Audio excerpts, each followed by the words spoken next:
Writings, and we are at IDPL, the factory which is started in 1961 in Rishikesh, and they have 3 branches in India. And the situation is now, they this factory vandalized in 1996 by the government of India, and the employees still remain here with a low wages pension. And now the central government give this factory land to the state government.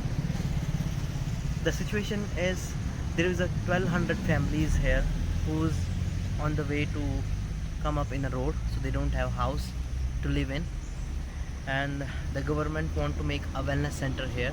So situation here, they don't have that much money where they can buy the houses, so the people are struggling with the government so they can get the houses or some space to stay in this Rishikesh state.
Sir, आपका नाम और आप कब से IDPL में रह रहे हैं और अभी जो प्रेजेंट की सिचुएशन है क्या है और आप लोग क्या चाहते हैं?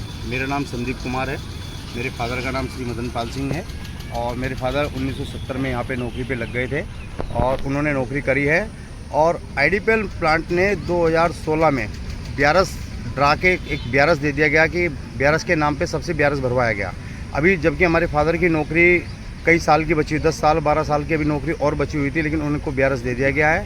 उनको सर्किल रेट भी बहुत कम था, उनको कम पैसे पे ही ब्यारस दे दिया गया, जिसमें कि हमारे पैसे आईडीपीएल ने जो ब्यारस में मिले थे कुछ पैसे दिए, कुछ हमारे पैसे 2 लाख 4 लाख 5 लाख ऐसे करके हर परिवार के रोक दिए गए हैं। और क्वार्टर भी हमने इसलिए रोक रखे हैं कि एक्चुअली आईडीपीएल ने एक तो हिसाब नहीं किया हमारे पैसों का, सबसे पहली बात यह है। और जो यहाँ रह रहे हैं कोई गैरकानूनी तरीके से नहीं रह रहे हैं, सबका यह है कि बिजली का बिल भी दे रहे हैं, पानी का बिल भी दे रहे हैं, क्वार्टर का भी रेंट दे रहे हैं, सब जमा करें। और जो बिजली का बिल आता है यहाँ पे, ये आपका बिल्कुल बाहरी रेट से भी बहुत ज़्यादा रेट है इनका, ठीक है जी। और दूसरी बात यह है कि हमने कोई कब्जा नहीं किया हुआ है। कब्जा इसलिए नहीं किया कि अगर आईडीपीएल ने हमें जब अगर रिटायर किया है, ब्यारस दिया है, तो जो नियम है 6 महीने बाद क्वार्टर खाली करवाया जाता है। आईडीपीएल प्रशासन अगर उस टाइम हमारा हिसाब कर देती तो हम जाहिर सी बात हम खाली कर देते हैं, हम कई व्यवस्था। आज पोजीशन ये हो गई है कि वो पैसा भी रोक दिया गया, वो पैसा धीरे धीरे करके किराए में काटने लगे, इस तरह से काटने लगे। आज पब्लिक के जो हमारी पेंशन है, वो पेंशन भी हमारी 900 कुछ रुपये पेंशन बना रखी है सरकार ने, ठीक है जी। अगर आज हम उस रिटायर होते हमारे फादर, तो ये पेंशन भी हमारी बड़ी होती। और दूसरी बात यह है कि हमारा जो यहाँ का मेन रहने का उद्देश्य, हम ये नहीं कह रहे कब्जा कर रखा हमने सरकारी ज़मीन पे, हम कहते हैं गवर्नमेंट से कि आप हमारा हिसाब कीजिए पहले, सबसे पहली तरीका। और दूसरी बात यह है कि अभी ये इन्होंने क्या कहा है कि हमने वन विभाग को ये ज़मीन दे दी गई है, पर्यटक विभाग इस पर कार्रवाई कर रहा है खाली कराने की। अभी तो ये भूमि जो वन विभाग ने 99 साल के पट्टे पे आईडीपीएल को दी थी, अभी 99 साल भी पूरे नहीं हुए हैं इसकी लीज खत्म होने के लिए। लीज भी बिल्कुल ओके, 2025 तक की लीज अभी बाकी है हमारी आईडीपीएल की, ठीक है जी। और हमने जो प्लांट इंचार्ज अमित जी हैं उनसे बात की है, तो उन्होंने यही कहा है कि अभी ये भूमि वन विभाग को ट्रांसफ़र नहीं हुई है, जबकि ये यूपी वन विभाग को ट्रांसफ़र होनी चाहिए, उसके बाद इसमें कोई कार्रवाई होनी चाहिए। अभी तो ये भूमि ही ट्रांसफ़र नहीं हो पाई है। और ये पर्यटक विभाग के जो सचिव जी है, सचिन कुरी जी है, वो कार्रवाई कर रहे हैं, उनके आदेश पे कार्रवाई हो रही है ये खाली कराने की। तो हम ये कहते हैं गवर्नमेंट, एक तरफ तो प्रधानमंत्री मोदी जी कहते हैं कि 2022 तक सबको मकान दिए जाएंगे, और हम लोगों को यहाँ से घर छत छीनी जा रही है। हम कब्जा नहीं कर रहे, हम कह रहे हैं कि हम ज़मीन पे कब्जा नहीं कर रहे। हमने भारत की धरती पे जन्म लिया है। जब आप एक बांग्लादेशी और पाकिस्तानी को बसाने के लिए व्यवस्था कर सकते हैं इस भारत में, तो क्या हमारे लिए भारत में जन्म लेने वालों की व्यवस्था नहीं हो सकती? हम कहते हैं हमारी कोई परमानेंट कोई ऐसी व्यवस्था की जाए। 833 एकड़ ज़मीन है, आपको जिस यूज के लिए चाहिए, कन्वे सेंटर के लिए, किसी भी चीज़ के लिए चाहिए, आप उसको यूज कीजिए, लेकिन वैकल्पिक कोई हमारे लिए भी एक परमानेंट कोई ऐसी व्यवस्था की जाए जिससे कि 1200-1100 परिवार जो हमारे आईडीपीएल में बसे हुए हैं, हमारी पढ़ाई लिखाई यहीं की है, पैदाइश यहीं की है, सब कुछ यहीं की है, ठीक है। हम अपना रोज़गार यहीं करते हैं, कल को हमारा रोज़गार उजड़ जाता है तो ये बताइए, हम तो रोड पे वैसे ही आ गए हैं, तो हम तो रोज़गार से भी गए और छत भी छीनी जा रही है, तो हम कहाँ जाएंगे? तो हमारे पे रास्ता ये कि हम तो या तो फिर रेल की पटरी के नीचे आ जाएं या बस के नीचे आ जाएं, पूरे परिवार को लेकर रोड पे बैठ जाते हैं, हमारे ऊपर से गाड़ियाँ चढ़वा दो, या हमारे यहाँ पानी की टंकी बनी हुई है, सबसे बढ़िया तरीका है गवर्नमेंट को खाली कराने का, उसमें जहर खोल दें और सब इच्छा मृत्यु लेने के लिए तैयार हैं, सब पिएंगे और मर जाएंगे, सीधी सी बात है। लेकिन कहने का मतलब ये कि कानून दोनों पहलुओं को देखे, ठीक है। आपको ज़मीन की ज़रूरत है, हम उसका विरोध भी नहीं कर रहे। हमारा आज 18वां दिन हो गया धरने का और हमने शांति प्रिय धरना कर रहे हैं। पुलिस प्रशासन से भी और वैसे भी शासन से भी कार्रवाई हुई जा रही है। यहाँ पे दहशत का माहौल बनाया जा रहा है, डराया है, धमकाया जा रहा है कि हम तो ज़बरदस्ती खाली कराएंगे, 24 घंटे के अंदर खाली करा देंगे, ऐसे भी अनाउंस किया गया है। हमने फिर भी उनका विरोध नहीं किया, हमने फिर भी शांति प्रिय कहा। हमने कहा कि हमारी कोई वैकल्पिक परमानेंट कोई व्यवस्था ऐसी कर दीजिए कि हम लोग भी रह जाएँ और आपका भी काम हो जाए। और सरकार चाहे तो बीच का रास्ता निकल सकता है। तो मेरी यही मांग है सरकार से भी कि सरकार हमारे इतने परिवारों के लिए, और जो इस वक्त कंडीशन में है यहाँ पे आईडीपीएल एम्प्लॉय जितने भी हैं, किसी को सब सीनियर सिटीजन है, 70 साल 75 साल 65 साल। अब उनके मुश्किल से 5 साल 10 साल 4 साल और जिएंगे वो बेचारे। कुछ को तो ये माहौल, ये जो गतिविधि हो रही है, इसको देख के कईयों को तो अटैक आने के भी लक्षण हो गए हैं, सांस फूल गया, उनका बीपी बढ़ गया, हर बहुत बीमारी हो गई। और बाजे परिवार एक ऐसा बुढ़े बुढ़िया रहते हैं, एक उनकी मिसेज की आँख की रोशनी चली गई है, उनकी 75 साल है, वो खुद टेंट में बैठे हुए हैं आज भी, है ना, कंटिन्यू धरना दे रहे हैं वो। लेकिन वो यही कह रहे हैं या तो भाई इच्छा मृत्यु दे दो, मार ही दो सबको, झंझट ही खत्म, सबसे बढ़िया, फिर नहीं तो उनके लिए कोई व्यवस्था करे, ठीक है जी। और सबसे दुख की बात ये है कि हमारे क्षेत्र का जो विधायक है वो हमारी सुनने नहीं आया दुख। ये एक इंसानियत भी होती है, हम ये नहीं कहते आप विधायक के तौर पे आओ, एक पर्सनली भी आप आके हमें थोड़ा सा हौसला बढ़ा सकते हो। हमारी बुजुर्ग माताएं बहनें हैं, जो हमारे बुजुर्ग सब युवा साथी हैं, कम से उनका हौसला बढ़ाए। विधायक का जो काम है वह हमारे क्षेत्र का विधायक है। अगर हमारे क्षेत्र का विधायक ही हमारी समस्या को नहीं सुनेगा, कि जानकारी नहीं है, उनको आना चाहिए। मैं तो कहता हूँ सांसद को आना चाहिए, सांसद भी हमारे बीच में नहीं आ रहे, विधायक भी हमारे बीच में नहीं आ रहे। हमारे जनप्रतिनिधि जितने भी हमने यहाँ से चुन के भेजे हैं, हमने तो इसलिए चुन के भेजा था कि वो हमारे लिए कुछ अच्छा करेंगे, तो ये कौन सा अच्छा करेंगे, मतलब वो एक बार भी मिलने नहीं आए, सहानुभूति के तौर पे आते हैं। वो कहते हैं ना कि कोई दुश्मन भी मर जाता है ना, तो उसके यहाँ भी हम दुश्मन भी चला जाता सांत्वना देने के लिए कि भाई साहब उनकी आत्मा को शांति दें। अरे कम से कम हौसला बढ़ाने तो आ सकते हैं, विधायक के तौर पर ना वैसे ही आ जाएँ। यहाँ इतने साल 20 साल उन्होंने राज कर लिया, कम से कम इसी बहाने आ जाए, कम से कम हम तो ये कहते हैं। और हम उनके पास कई बार चले गए हैं, ऐसा नहीं है, रिक्वेस्ट भी करी हमने, लेटर भी दिया उनको कि हमारी कुछ बात सुन लीजिए, लेकिन वो कभी भी टेबल पे बैठ के बात सुनने के लिए तैयार नहीं होते। पता नहीं क्यों, क्या कारण है, क्या नाराज़गी है।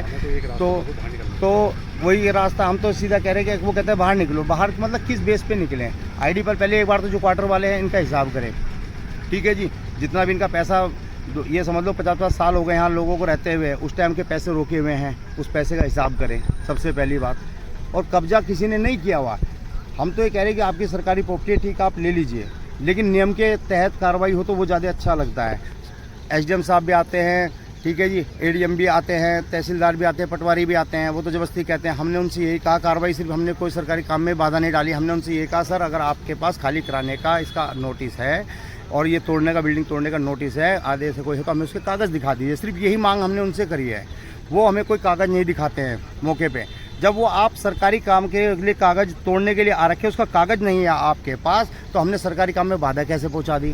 हमने तो कोई बाधा नहीं पहुंचाई। हम तो एक मांग कर रहे हैं, अगर आपके पास वाकई इसका आदेश है तो आप इसे खाली कराइए, हम उसमें रुकावट नहीं बनेंगे, लेकिन हमारे लिए कोई परमानेंट व्यवस्था की जाए। पहले सरकार भी कहती है कि किसी को उजाड़ा नहीं जाएगा, बिजली पानी मूल सुविधा दी जाएगी। 30 तारीख का इन्होंने 1 तारीख को बोला कि बिजली पानी आईडीपीएल काटी जाएगी। हमने आईडीपीएल प्रबंधक का घेराव किया, जिस कारण कि हमारी सब एकता देख के लाइट पानी रोक दी गई है, कोई बात, वो नहीं कटी, ठीक है। लेकिन कहने का मतलब ये, अगर हम संघर्ष नहीं करते हैं तो वो तो हमारी लाइट पानी भी काट देते। और ये जबकि मूल अधिकार है, ये हमारी ज़रूरत की चीज़ है, और ये तो सबने कहा गया कि मूल अधिकार कोई किसी से नहीं छीन सकता है।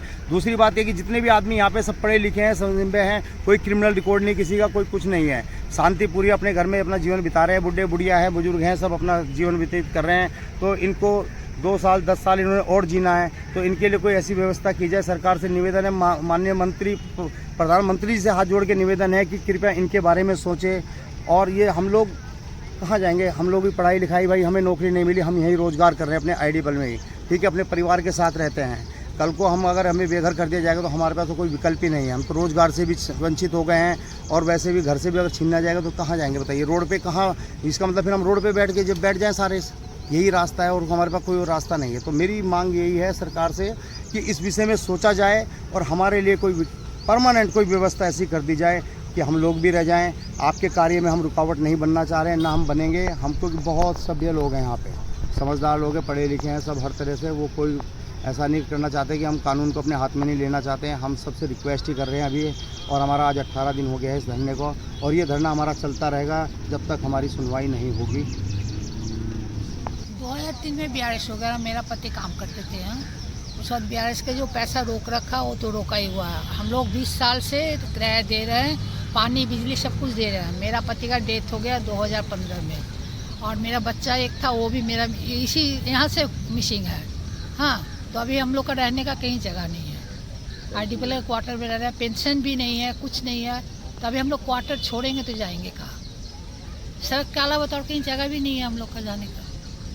नेता लोग आगे बात करें हमसे, फिर जैसे भी होगा आगे जो भी होगा वो लोग डिसीजन ले, कैसे हम लोग रह सकते हैं। और इतना दिया भी नहीं उस टाइम, हम लोग का कोई डिवीज़न नहीं है, कुछ नहीं, इतना दिए भी नहीं जो हम लोग कहीं जाकर मकान। एक होता है कि गवर्नमेंट में सर्विस करते हैं तो उनका पेंशन होती है, जो पैसा मिलता है मकान बना लो, हर एक महीना पेंशन आएगा, उससे खाना पीना चलेगा, वो भी तो नहीं हम लोग का दिया। अभी आप क्या चाह रहे हैं? हम लोग रहने के लिए जा रहे हैं, जगह चाह रहे हैं, रह सके यहाँ, जैसे रह रहे हैं उसी तरह।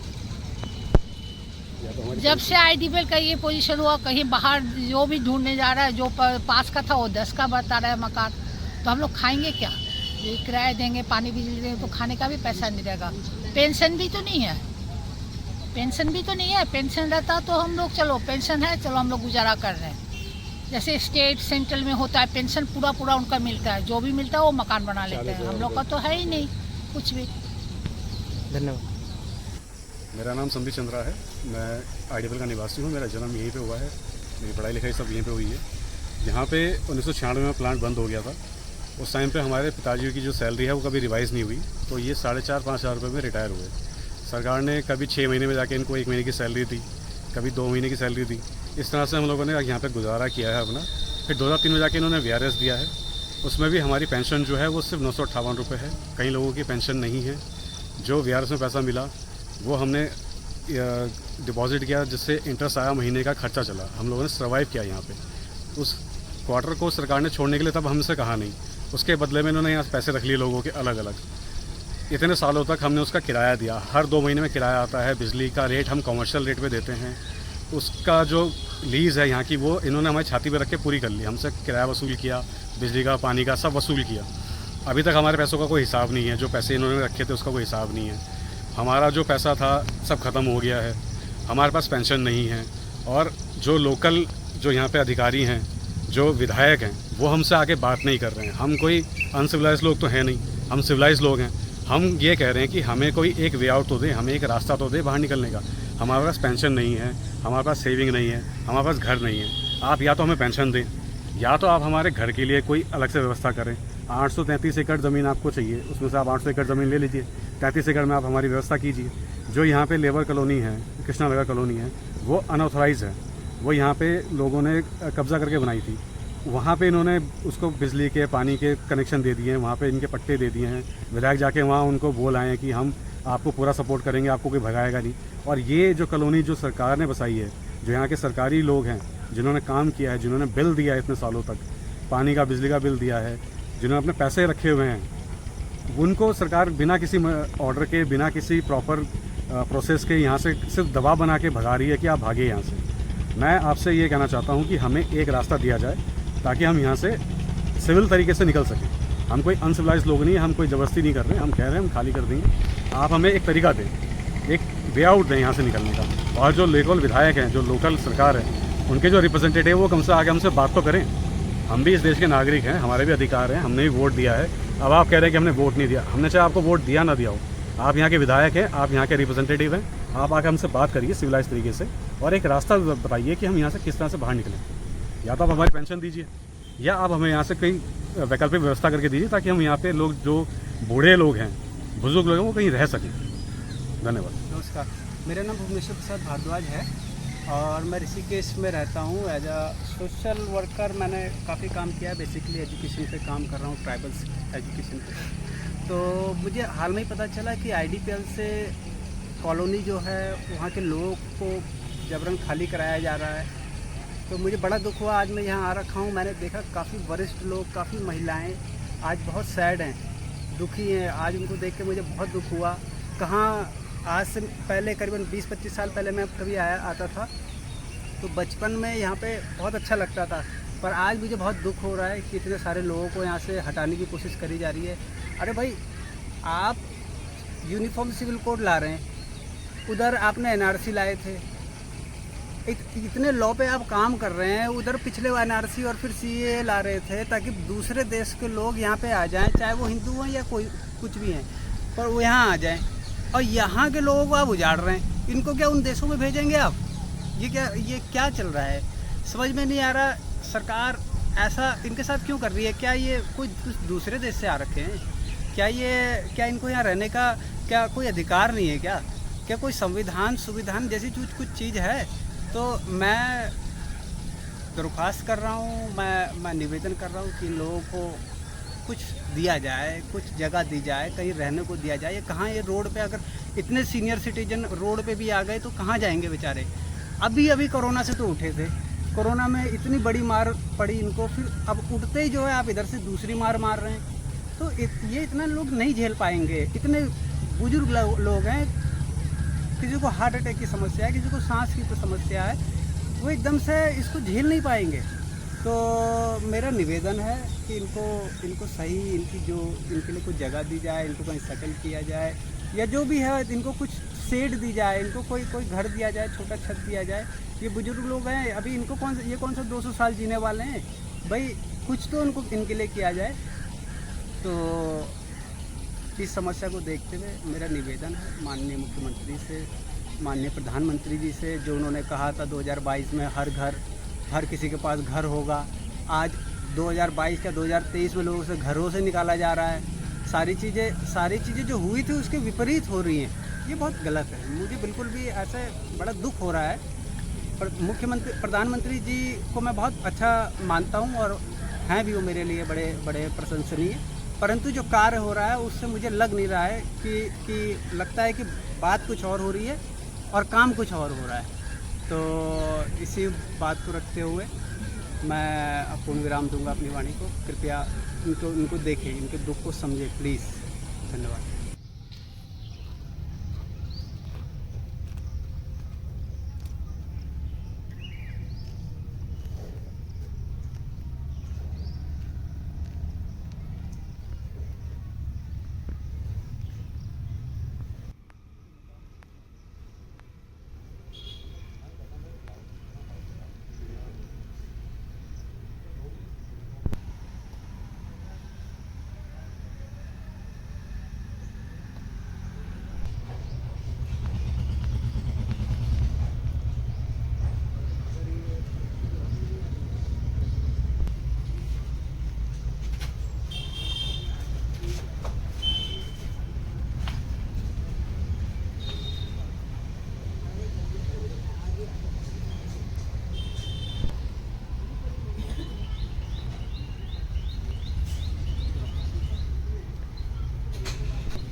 उसका और तोड़ के चले गए।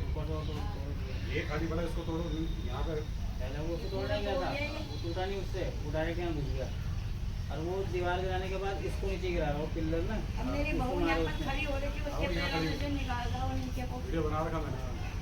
वो नीचे तोड़ने में लगा हुआ। अब ये सोच रहा कि ये पूरा गिर जाएगा नीचे, तो बाकी अपना आ जाएगा। आएंगे जाएंगे। ठीक है, उसको बोला कि तभी नहीं मना हो। हाँ ये कह रहे तुम्हारी जमीन है, तुम रखो, हमें नहीं चाहिए, हमारा कब्जा नहीं है, सही बात। मगर हमें कहीं शिफ्ट तो करो। हमारी तो व्यवस्था तो करो, कोई एक रास्ता तो दो। पैसा नहीं है, कुछ नहीं है, जगह नहीं है, जमीन है, हमें शिफ्ट तो करो कहीं। कोई सुनवाई नहीं होती। बगैर नोटिस का, बगैर बोले तुम मकान तोड़ रहे, ये कौन सा